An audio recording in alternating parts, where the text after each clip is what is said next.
Ilubis lahat kung Theos Logos o kaalamang ukol sa Diyos. Pagdating sa theology, marami pong theologies palpak ang pinagsasabi sa nakasulat sa Biblia. Beginning from Catholic theology hanggang sa theology ng mga nagpapanggap na saksi ni Jehovah, mga Mormons at kung sino-sino pa. Ako, ang paniwala ko, hindi theology yung kanila eh. Hindi pwedeng sabihing kaalamang ukol sa Diyos, kundi perversion, kagaya ng theology ng Catholic Church. Si Pedro raw ang bato na pinagtayuan ng iglesia, kasi ang kahulugan daw ng salitang Pedro ay bato. Sa kanilang theology, hindi nila pinag-aralan na sa Biblia maraming kahulugan ang bato. Ang salitang bato, Petros, bato, ay maliit, hindi malaking bato. Kasi yung malaking bato, yung boulder of rock, ang tawag po sa Gregoron, Petra. Petra. A mass of rock. Whereas ang salitang Petros ay iba sa Petra. Kasi ang Petros na siyang itinawag ni Kristo kay Pedro, a piece of rock. A piece, maliit na bato. Hindi kagaya ng Petra, a boulder, a mass of rock. Ang pinagtayuan po ng iglesia, hindi pwedeng si Pedro, gaya ng Catholic theology. Kaya gibay ang iglesia katolika na yan eh, pagdating sa real theology. Kasi hindi kaya ni Pedro dalhin yung buong structure kung isa siyang maliit na bato. Magigiba ang structure. Ang kailangan na pundasyon ng iglesyang totoo ay malaki, malalim, malaking bato na sa Greek ay Petra, which is the feminine, at yung Petros, masculine yun. At ang nakasulat sa 16:18 ng Mateo, hindi Petros.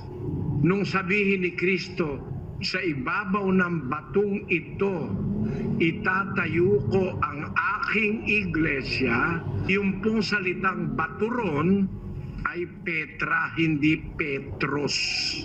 Kaya hindi si Pedro yon. Kaya diyan pa lang sa punto na yan, na si Pedro raw ang batong pinagtayuan, hindi naman sa ibabaw ng Petros itatayo ang iglesia, kundi sa ibabaw ng Petra. Kahit anong salin ng Biblia, ang tignan ninyo, ang ginamit doon yung feminine gender na Petra, na ang kahulugan ay malaking bato, a mass of rock. Hindi po siya Petros na maliit na bato, a piece of rock. At ang katunayan, sa Biblia talaga, ang pinagtayuan ng iglesia, batong malaki, hindi si Pedro. Pati nga si Pedro, itinayo rin doon sa bato na yon. Basahin natin ang Efeso 2:20.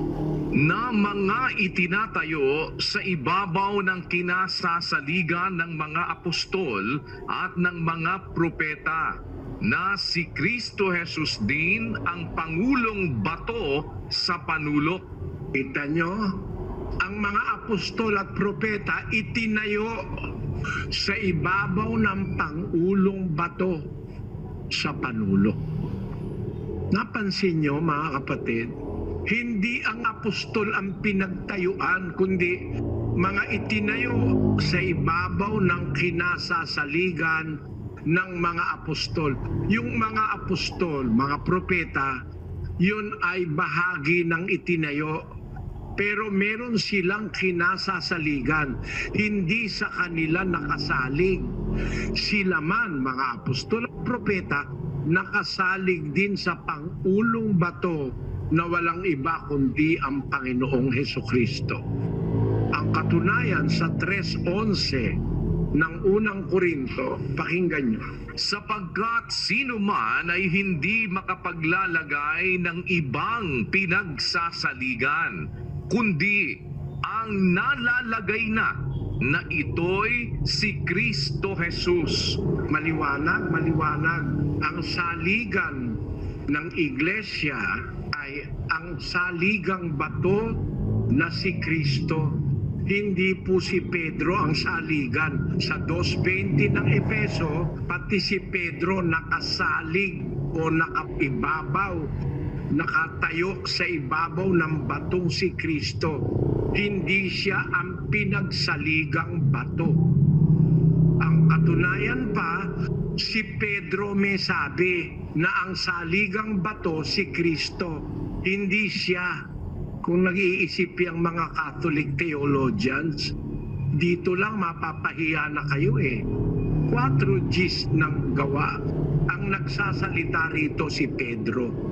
Talastasin ninyong lahat at ng buong bayan ng Israel na sa pangalan ni Jesucristong taga Nazaret na inyong ipinako sa krus, na binuhay ng Diyos na mag-uli sa mga patay. Dahil sa Kanya ay nakatindig ang taong ito sa inyong harap na walang sakit. Siya ang bato na itinakwil ninyong mga nagtayo ng bahay, na naging pangulo sa panulok. At sa kanino man ang iba ay walang kaligtasan, sapagkat walang ibang pangalan sa silong ng langit na ibinigay sa mga tao na sukat nating ikaligtas.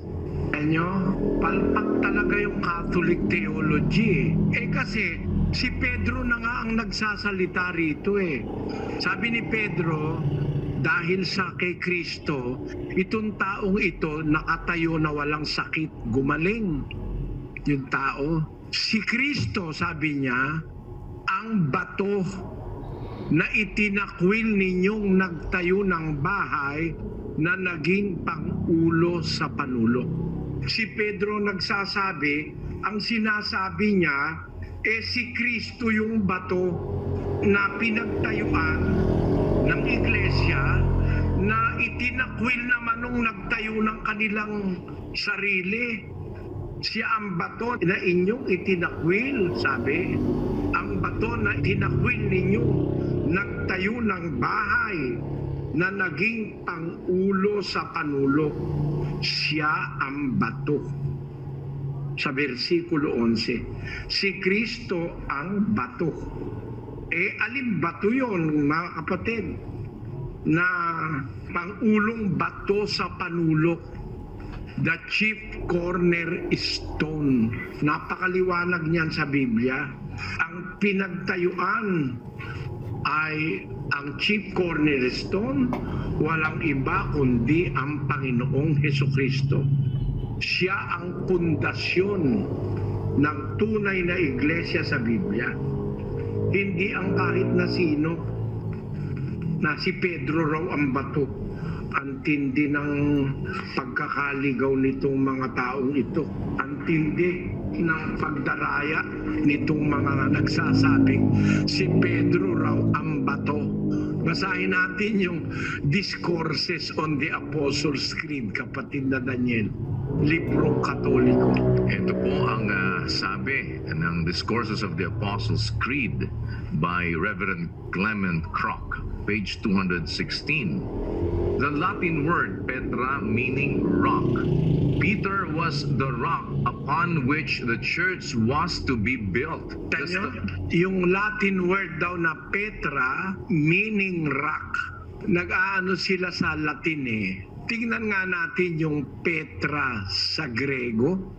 Kapatid, pakilagay mo nga yung Petra na pinagtayuan ng iglesia sa Biblia. Sa Grego, ang salita ay Petra. Ang kahulugan, a mass of rock. No? A mass of rock. Hindi mo dapat na, kasi ang kanilang language ng Iglesia Katolika, Latin eh. Hindi naman sa Latin itinulat ang Biblia eh. Isinulat ang Biblia sa Hebrew, saka sa Greek, at saka konti sa Aramaic. Para sabihin mo ngayon na yung Petra, ang kahulugan nun ay si Pedro, upon which the church was built, mali ka agad. Bakit? 2:20 pa lang ng Epeso, mali na kayo eh. Si Pedro kasama sa mga apostol siya. Ang sabi doon sa 2:20 ng Epeso, na mga itinayo sa ibabaw ng kinasasaligan ng mga apostol at mga propeta. Hindi, yung mga apostol saka propeta nakatayo sa ibabaw ng saligan. Sino yun? Na si Kristo Jesus din ang pangulong bato, the chief cornerstone, ang pangulong bato sa panulo. Ang pinagtayuan ng iglesia ay ang batong si Kristo, hindi si Pedro. 2:20 ng Epeso.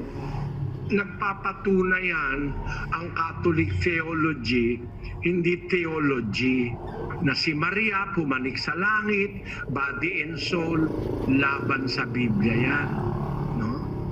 Na ang mga santo ipinanganak sa langit, may petsa ng ipanganak sa langit, kaya yun ang piyesta ng mga santo.